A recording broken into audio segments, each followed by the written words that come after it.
নমস্কার বন্ধুরা, আমার নাম রাজেশ আর আপনারা দেখতে শুরু করেছেন স্পোকেন ইংলিশ উইথ আরজে। তো বন্ধুরা, চ্যানেলে যদি নতুন হয়ে থাকেন প্লিজ সাবস্ক্রাইব আর বেল আইকনে ক্লিক করতে একদম ভুলবেন না, তাহলে আমি যখন নতুন ভিডিও দেবো আপনারা আপডেট পেয়ে যাবেন। তো বন্ধুরা, আজকের এই ভিডিওতে আমরা সাবজেক্ট ভার্ব কনকর্ড নিয়ে আলোচনা করব। কনকর্ড কথাটার মানে হচ্ছে মিলন বা সঙ্গতি, অর্থাৎ বাক্যে যে ভার্ব থাকে এবং তার যে সাবজেক্ট থাকে দুটোর মধ্যে যে মিলটা বা সঙ্গতিটা থাকে সেটাকেই আমরা বলি সাবজেক্ট ভার্ব কনকর্ড। এবার এদের কতগুলো নিয়ম আছে, নিয়ম কানুন আছে, যেগুলো অনুসারে আমরা সাবজেক্ট অনুসারে ভার্বকে চেঞ্জ করি। সিঙ্গুলার হতে পারে, সাবজেক্ট প্লুরাল হতে পারে। তো ওগুলো নিয়ে আমরা একটার পর একটা আলোচনা করব। তো প্রথম যে রুলটা সেটা হচ্ছে the verb and subject must agree in number. অর্থাৎ যে সাবজেক্ট আছে সেটার সাথে যে ভার্ব আছে, সাবজেক্টের পরে আমরা যে ভার্ব বসাই সেটা সাবজেক্টের নাম্বার অনুযায়ী, সিঙ্গুলার হোক প্লুরাল হোক, ওটার সাথে ওটার একটা মিলন থাকতে হবে বা ওটার সাথে ওটার যোগ থাকতে হবে। উদাহরণ, শি গোজ টু স্কুল, সে বিদ্যালয়ে যায়। এখানে শিটা হচ্ছে থার্ড পারসন সিঙ্গুলার নাম্বার, তারপরে প্রেজেন্টে আছে, এজন্য ভার্বের সাথে আমরা এস বাই এস যুক্ত করি। তো এখানের যে ভার্ব আছে তার সাথে এস বাই এস যুক্ত করলাম, কারণ এখানে যে সাবজেক্ট আছে এটা হচ্ছে সিঙ্গুলার নাম্বার আর থার্ড পারসন প্রেজেন্ট। এবার দে গো টু স্কুল, তারা স্কুলে যায়। এখানে ভার্বের সাথে আমরা এস বাই এস যুক্ত করিনি, কিন্তু এখানে আমরা যুক্ত করেছিলাম কারণ এখানে ছিল সিঙ্গুলার। আর এখানে দে সাবজেক্ট, এটা হয়ে গেছে প্লুরাল। অর্থাৎ সাবজেক্ট যখন প্লুরাল হয়ে যায় তখন আমরা ভার্বের সাথে প্রেজেন্টে এস বাই এস আর দিই না। কিন্তু যদি সিঙ্গুলার হয়, যেমন হি হয়, শি হয়, ইন দ্যাট কেস আমরা ভার্বের সাথে এস বাই এস যুক্ত করি। অর্থাৎ যেটা সাবজেক্ট থাকবে তার নাম্বারের সাথে যে ভার্ব আছে সেটাকে আমরা চেঞ্জ করতে হবে। সিঙ্গুলার হলে ইয়েস, এস বাই এস, আর প্লুরাল হলে নো নিড। যে বেস ফর্মটা আছে ওটাই আমরা ইউজ করি। Next, the number of the subject will not change due to words or phrases in between the subject and the verb. উদাহরণ, there are many birds on the tree, there are many birds on the tree, অর্থাৎ গাছে অনেকগুলো পাখি। One of the birds is green, one of the birds অর্থাৎ পাখিগুলোর মধ্যে একটা হচ্ছে সবুজ, বা পাখিগুলোর মধ্যে একটা হচ্ছে সবুজ রঙের। তো বন্ধুরা, এখানে আমরা বলেছি যে ওয়ার্ডস or phrases in between the subject and the verb. এই সেন্টেন্সটাতে এখানে ওয়ানটা হচ্ছে সাবজেক্ট, রাইট, আর এখানে ভার্ব হচ্ছে ইজ। এই সাবজেক্ট আর ভার্বের মাঝখানে যে শব্দমণ্ডলী আছে তার সাথে ভার্বের কোনো সম্পর্ক নেই, আমরা সাবজেক্ট অনুসারেই ভার্বটাকে চেঞ্জ করব। এখানে ওয়ান যেহেতু বসিয়েছি এই জন্য আমরা এখানে সিঙ্গুলার বসিয়েছি। এখানে বার্ডস আছে, এটা হচ্ছে একটা নাউন, এটা প্লুরাল নাউন হওয়া সত্ত্বেও আমরা এখানে আর ব্যবহার করব না, কারণ এখানে সাবজেক্ট যেটা আছে এটা একটি পাখিকে নির্দেশ করছে, সিঙ্গুলার একটা, ওয়ান। এজন্য আমরা এখানে ওয়ান অনুযায়ী এখানে ইসটা বসালাম। এখানে এজন্য আর হবে না যে এখানে বার্ডস আছে, অর্থাৎ এই সাবজেক্ট এবং এই ভার্বের মাঝখানে যদি ফ্রেজ থাকে বা ওয়ার্ড থাকে সেদিকে না দেখে আমরা যে সাবজেক্ট আছে সে অনুযায়ী আমরা ভার্ব বসাবো। এটা হচ্ছে 2 নম্বর নিয়ম। 3, আদি and Ramesh love to play. কিছু কিছু সেন্টেন্সে দুইখানা সাবজেক্ট থাকে, রাইট, দুইটি সাবজেক্ট মিলে কিছু কিছু সেন্টেন্সে কম্পাউন্ড সাবজেক্ট তৈরি করে। ফর এক্সাম্পল, এই সেন্টেন্সটাতে আদি একটা সাবজেক্ট, রমেশ একটা সাবজেক্ট। যখন কোনো সেন্টেন্সে বা বাক্যে কম্পাউন্ড সাবজেক্ট থাকে তখন আমরা কি করি, ভার্ব যেটা থাকে ওটা সবসময় প্লুরাল হয়, প্লুরাল ভার্ব ব্যবহার করি। কারণ এখানে আদি একটা এন্টিটি, রমেশ একটা এন্টিটি, দুজন লোক। আর দুটো সাবজেক্টকে যখন আমরা অ্যান্ড দিয়ে যুক্ত করি তখন ভার্ব সবসময় প্লুরাল হয়। আদি and Ramesh love to play, অর্থাৎ তারা খেলতে ভালোবাসে। যদি একজন হতো তাহলে আমি বলতাম রমেশ লাভস টু প্লে, যদি একজন হয়, অথবা আদি লাভস টু প্লে, এখানে এস যুক্ত করতে হতো যদি একজন হতো, প্রথম নিয়মটার মতো। কিন্তু যেহেতু এখানে দুখানা সাবজেক্ট আছে আর এন দিয়ে জুড়ে দিয়েছি, ওই সমস্ত ক্ষেত্রে ভার্ব সবসময় প্লুরাল হয়, ঠিক আছে। নেক্সট, ইদার অর যদি থাকে বাক্যে, নেইদার নর যদি থাকে, অথবা যদি অর থাকে, রাইট, সব ক্ষেত্রে আমরা সিঙ্গুলার ভার্ব ব্যবহার করব। উদাহরণ, either max or James has taken the book. Either max or James, হয় ম্যাক্স নয় জেমস বইখানা নিয়েছে। এখানে আমরা হ্যাজ ব্যবহার করেছি, রাইট। হ্যাজ এজন্য ব্যবহার করেছি কারণ যখন আমরা ইদার অর ব্যবহার করি তখন আমরা সবসময় সিঙ্গুলার ভার্ব ব্যবহার করি। যদি প্লুরাল ভার্ব হতো আমরা এখানে হ্যাভ ব্যবহার করতাম, রাইট। হ্যাভ আমরা তখন ব্যবহার করব যদি অ্যান্ড থাকে, যদি ইদার অর থাকে সবসময় singular verb. Next, neither my father nor my mother is coming. neither my father nor my mother is coming. আমার মা এবং বাবা অথবা মা বাবা কেউই আসছে না। ইদার অর এর সাথে যেমন সিঙ্গুলার ভার্ব, ঠিক তেমনি নেইদার নরের সাথেও আমরা সিঙ্গুলার ভার্ব ব্যবহার করি। যদিও এখানে ফাদার এবং মাদার দুখানা নাউন থাকা সত্ত্বেও, দুখানা সাবজেক্ট থাকা সত্ত্বেও এখানে আমরা কি করছি, আমরা এখানে সিঙ্গুলার ভার্বই ব্যবহার করব। Next, tea or coffee works with me. Tea or coffee works with me অর্থাৎ আমার চা বা কফির মধ্যে একটা হলেই চলে। চা বা কফির যে কোনো একটা হলেই আমার চলে।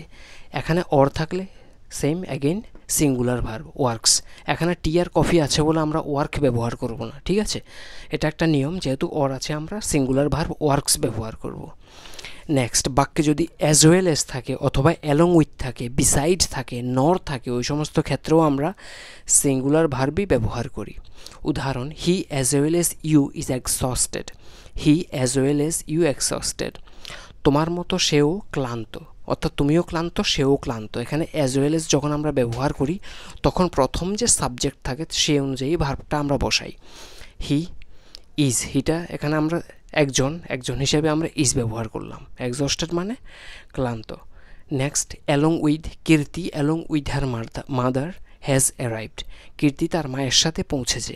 অ্যালং উইথ হার মাদার, এখানে প্রথম যে সাবজেক্ট আছে কীর্তি, ওটা অনুসারেই আমরা ভার্ব ব্যবহার করবো, এই জন্য এখানে সিঙ্গুলার ভার্ব, ঠিক আছে? তো basically either or, neither nor, or, as well as, along with, besides, nor, এগুলো যদি সেন্টেন্স থাকে সবসময় singular verb. Okay, they will always go with a singular verb. Next, here is a book, there are cookies in the jar. এবার আমরা যখন here এবং দেয়ার ব্যবহার করি তখন যে নাউনটা থাকে তার নাম্বার অনুযায়ী ভার্ব চেঞ্জ হয়। হিয়ার ইজ এ বুক অর্থাৎ এখানে একটি বই, হিয়ার ইজ এ বুক। এখানে বুকটা হচ্ছে একটা নাউন, আর এটা যেহেতু সিঙ্গুলার এজন্য আমরা ইজ ব্যবহার করলাম। দেয়ার are cookies in the jar, জারের মধ্যে কুকিজ আছে, এখানে অনেকগুলো কুকিজ, এটা একটা নাউন কুকিটা, আর এটা যেহেতু প্লুরাল নাউন এজন্য এখানে আর ব্যবহার করলাম। সো হিয়ার আর দেয়ারের ক্ষেত্রে যে নাউনগুলো থাকে, ফলোয়িং যে নাউন থাকে সেগুলো যদি প্লুরাল হয় তাহলে প্লুরাল ভার্ব, আর নাউনটা যদি সিঙ্গুলার হয় তখন সিঙ্গুলার ভার্ব হিয়ার অ্যান্ড দেয়ারের ক্ষেত্রে। নেক্সট, যদি দূরত্ব বোঝা যায়, কোনো একটা ডিস্টেন্স বোঝায় বা কোনো একটা টাকার অঙ্ক বা পরিমাণ বোঝাতে, অথবা সময়ের একটা নির্দিষ্ট পিরিয়ডকে আমরা একটা সিঙ্গেল ইউনিট হিসেবে কাউন্ট করি, এজন্য সিঙ্গুলার ভার্ব ব্যবহার করা হয়। যেমন 50 kilometres is not a long distance now. 50 kilometres 50 kilometre is not a long distance now, এখন একটা খুব বেশি দূরত্ব নয়, এখন একটা লম্বা দূরত্ব নয়। এখানে 50 কিলোমিটার্স হওয়া সত্ত্বেও আমরা এখানে ইজ ব্যবহার করলাম, কারণ 50 কিলোমিটার্সকে আমরা একটা ইউনিট হিসেবে কাউন্ট করি, এটা গ্রামারের নিয়ম। Next, 2000 rupees is not a big সাম।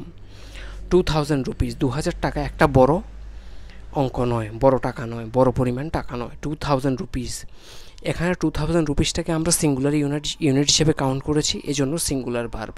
টাকার অঙ্ক বোঝাতে, দূরত্ব বোঝাতে। আরেকটা হচ্ছে সময়ের period. 4 years is a long time to spend away from family and friends. 4 বছর হচ্ছে একটা লম্বা সময় to spend away from family and friends, পরিবার এবং বন্ধুদের থেকে দূরে থেকে 4 বছর কাটানো, এটা হচ্ছে একটা লম্বা সময়। এখানে 4 years সেকেন্ড, এটা পিরিয়ড অফ টাইম বুঝিয়েছে, এটাকে আমরা সিঙ্গুলার কাউন্ট করেছি, ঠিক আছে? নেক্সট, কিছু কিছু নাউন আছে যেগুলো প্লুরাল ফর্মে থাকে কিন্তু সিঙ্গুলার কাউন্ট হয়, যেমন ফিজিক্স, এখানে এস আছে তো এটা প্লুরাল ফর্মে আছে কিন্তু আমরা সিঙ্গুলার কাউন্ট করি, ঠিক আছে? যেমন উদাহরণ, physics is my favourite subject. Physics হচ্ছে আমার প্রিয় বিষয়, প্রিয় সাবজেক্ট। এখানে এস থাকা সত্ত্বেও এটা আমরা সিঙ্গুলার কাউন্ট করব, কারণ এগুলো প্লুরাল ফর্মে থাকলেও সিঙ্গুলার কাউন্ট হয়। যেমন ম্যাথমেটিক্স এস আছে তাও সিঙ্গুলার কাউন্ট হবে। সিভিক্স বা পৌরবিজ্ঞান এস থাকা সত্ত্বেও সিঙ্গুলার কাউন্ট হবে। নিউজ, মোলাসেস মানে ঝোলা গুড়। তারপরে হচ্ছে মিজলস, হাম, এটাও এখানে এস থাকা সত্ত্বেও আমরা এগুলোকে সবসময় সিঙ্গুলার কাউন্ট করব, right? Next, slow and steady wins the race. এখানে slow and steady wins the race মানে হচ্ছে যে ধীর এবং যে অটল সে রেইসে জয়ী হয়। রেইসে সেই জয়ী হয় যে ধীর এবং অটল। আমরা খরগোশ আর কচ্ছপের গল্পটা শুনেছিলাম, রাইট? ওটার যে মরাল ছিল সে মরালটা। তো এখানে অ্যান্ড দিয়ে আমরা বুঝিয়েছি যে স্লো এবং স্টেডি, অর্থাৎ এই স্লো এবং স্টেডি একই জন।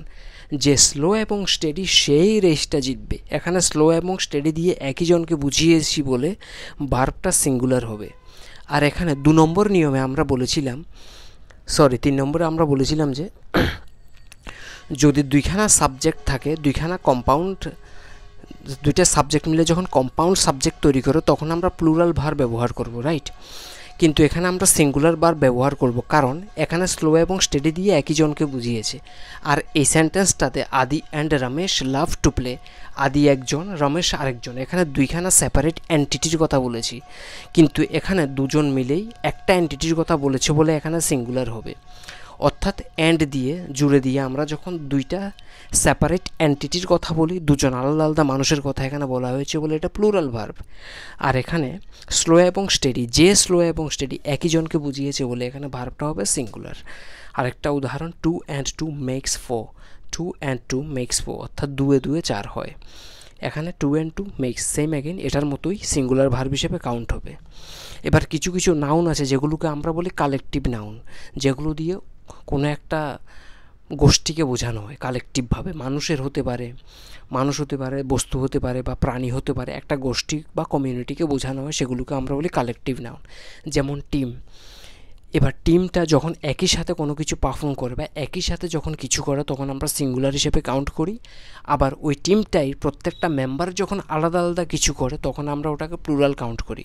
অর্থাৎ এদেরকে আমরা সিঙ্গুলার হিসেবেও ট্রিট করতে পারি, প্লুরাল হিসেবেও ট্রিট করতে পারি, depending on the situation. The team is performing well, the team is performing well, অর্থাৎ দলটা ভালো খেলছে, দলটা ভালো খেলছে। বোঝা গেল 11 জন হয়তো আছে দলে, 11 জনের একটা টিম, সবাই মিলে ভালো খেলছে এবং 11 জনের যে টিমটা সেটাকে আমরা একটা টিম হিসেবে কাউন্ট করলাম বললে এখানে সিঙ্গুলার ভার্ব ব্যবহার করলাম। এবার নেক্সট উদাহরণ, the team are in disagreement about the performance. পারফরমেন্সটা আমি সংক্ষেপে লিখলাম বানানটা, ঠিক আছে? PERFORMANCE। The team are in disagreement, এখানে বোঝা যাচ্ছে যে টিমের যে মেম্বারগুলো আছে তাদের মধ্যে মতামতের অমিল হচ্ছে। কী নিয়ে? পারফরমেন্স নিয়ে। এখানে টিমটা সবাই মিলে খেলছে, একই জিনিস করছে, একটা টিম হিসেবে কাউন্ট হচ্ছে, এই জন্য সিঙ্গুলার। আর এখানে টিমের প্রত্যেকটা মেম্বারের মধ্যে নিজস্ব একটা মতামত নিয়ে কথা হচ্ছে, যে টিমের পারফরমেন্স নিয়ে একটা ডিসএগ্রিমেন্ট চলছে। অর্থাৎ কেউ বলছে আমরা ভালো খেলেছি, কেউ বলছে আমরা ভালো খেলিনি। এজন্য যেহেতু ওদের প্রত্যেকের মতামতের ফারাক আছে, এজন্য এখানে আমরা আর ব্যবহার করলাম, ঠিক আছে? এটা হচ্ছে ডিফারেন্ট। আরও আছে, যেমন হতে পারে ফ্যামিলি। ফ্যামিলি হচ্ছে একটা সেম, আমরা সিঙ্গুলার এভাবেও ব্যবহার করতে পারি, আবার এভাবেও প্লুরাল ভার্বের সাথেও ব্যবহার করতে পারি। তারপরে হতে পারে কলোনি, সেম একটা কালেকটিভ নাউন, সিঙ্গুলারও ব্যবহার হয় আবার প্লুরালও হয়। Next, all of the students are expected to submit their assignments on time. All of the students, সব ছাত্রছাত্রীরা, are expected to submit their assignment, সমস্ত ছাত্রছাত্রীদের আশা করা হচ্ছে যে তারা তাদের অ্যাসাইনমেন্টটা সময় মতো জমা করে দেবে বা সাবমিট করে দেবে। Next one, all of the information provided in the report is accurate and up to date. All of the information, সব তথ্যগুলো, প্রোভাইডেড ইন দ্য রিপোর্ট, রিপোর্টে যেগুলো দেওয়া হয়েছে, ইজ অ্যাকিউরেট, সঠিক, অ্যান্ড আপ টু ডেট, এবং আপ টু ডেট। এখানে all of their সাথে আমরা আর ব্যবহার করেছি, আর এখানে অল অফ দ্যার সাথে আমরা সিঙ্গুলার ভার্ব ব্যবহার করেছি।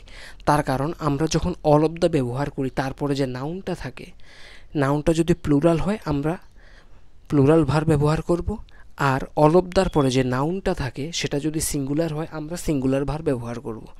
এরকম আরও কিছু আছে, যেমন সাম হতে পারে, সিঙ্গুলারও আমরা ব্যবহার করি, প্লুরালও ব্যবহার করি, সাম। তারপরে হতে পারে অল, সাম, অ্যান্ড রাইট, মোস্টও হতে পারে, আমরা সিঙ্গুলারও ব্যবহার করতে পারি, প্লুরালও ব্যবহার করতে পারি। তো এদের যে ট্রিকটা হচ্ছে এদের পরে যে নাউনটা থাকে সেটাকে দেখতে হবে সেটা সিঙ্গুলার আছে কি প্লুরাল আছে। যদি প্লুরাল আছে go for plural verb, right. আর যদি সিঙ্গুলার থাকে, যেমন এখানে ইনফরমেশন, এটা হচ্ছে একটা নাউন, সিঙ্গুলার আছে বলে আমরা এখানে সিঙ্গুলার ভার্ব ব্যবহার করলাম। তো ঠিক আছে, তো আজকের এই ভিডিওতে এ পর্যন্তই। তো আরেকবার যদি চাও আমি বলে দিচ্ছি রেপ আপ করার আগে, সবার প্রথমে সাবজেক্ট যদি সিঙ্গুলার থাকে, ভার্বও সিঙ্গুলার হয়। প্রেজেন্ট, থার্ড পারসন প্রেজেন্টের ক্ষেত্রে এখানে আমরা এস বাই এস যুক্ত করি। আর যদি প্লুরাল হয় প্রেজেন্টে, থার্ড পারসন সিঙ্গুলার, তাহলে আর থার্ড পারসন প্লুরাল, তখন আমরা ভার্বের সাথে এস বাই এস দিই না, শুধু ভার্বের বেস ফর্মটা ব্যবহার করি। আর সাবজেক্ট এবং ভার্বের মাঝখানে যদি কোনো ফ্রেজ থাকে, ওয়ার্ড থাকে, সেগুলোকে আমরা কাউন্ট করি না, যে সাবজেক্ট আছে সেই অনুযায়ী ভার্বটা চেঞ্জ হবে। এবার দুখানা সাবজেক্ট বা কম্পাউন্ড সাবজেক্ট যদি থাকে এবং অ্যান্ড দিয়ে যদি যুক্ত করা থাকে, তখন আমরা কি করি, ভার্বের প্লুরাল ফর্ম ব্যবহার করি। ঠিক আছে, ইদার অর, নিদার নর, তারপরে or, as well as, along with, besides, nor, এগুলো সবসময় সিঙ্গুলার ভার্বের সাথে কাউন্ট করি আমরা। নেক্সট, কোনো একটা ডিস্টেন্স, দূরত্ব বোঝাতে, অথবা টাকার একটা অঙ্ক বোঝাতে, অথবা সময়ের একটা ডিউরেশন বোঝাতে, পিরিয়ড বোঝাতে, এগুলোকে সব সিঙ্গুলার কাউন্ট করা হয়, এই জন্য সিঙ্গুলার ভার্ব ব্যবহার করি। আর কিছু কিছু নাউন যেগুলো দেখতে প্লুরাল ফর্মে থাকে কিন্তু সিঙ্গুলার কাউন্ট হয়, যেমন mathematics, civics, news, molasses, measles, etc. Next, যখন একটি সেন্টেন্সে দুইখানা এন্টিটি মিলে একই জনকে বোঝায়, দুইটা সেপারেট এন্টিটির কথা যখন আমরা বলি না, অর্থাৎ দুইটা সাবজেক্ট মিলে যখন একই জিনিসকে বোঝায়, তখন ভার্ব হয় সিঙ্গুলার। আবার কিছু কিছু ক্ষেত্রে যখন, যেগুলো কালেকটিভ নাউন আছে, সবাই মিলে যখন একই সাথে কিছু করে, তখন ওটা হবে সিঙ্গুলার ভার্ব। আবার সবার মধ্যে যদি ডিফারেন্ট কিছু অ্যাকশানস থাকে, অর্থাৎ ওদের অ্যাকশানটা যদি সবার ডিফারেন্ট থাকে, ইন দ্যাট কেস আমরা ব্যবহার করব প্লুরাল ভার্ব। আর যেগুলো অল অফ দ্য দিয়ে শুরু হয়, অল অফ দ্য, মোস্ট হতে পারে, তারপর হতে পারে সাম, এগুলোর পরে যে নাউনটা থাকে সেটা যদি প্লুরাল হয় তাহলে প্লুরাল ভার্ব, আর যদি সিঙ্গুলার থাকে তাহলে সিঙ্গুলার ভার্ব। ঠিক আছে, আজকের ভিডিওতে এ পর্যন্ত। আশা করি কিছু শেখা গেলো। ভিডিওটি যদি ভালো লাগে please give me a thumbs up. কিছু জানা থাকলে কমেন্ট বক্সে জানিয়ে দেবে। I will see you on my next videos. Okay, till then take care, I see you and I love you. Have a good day, bye by.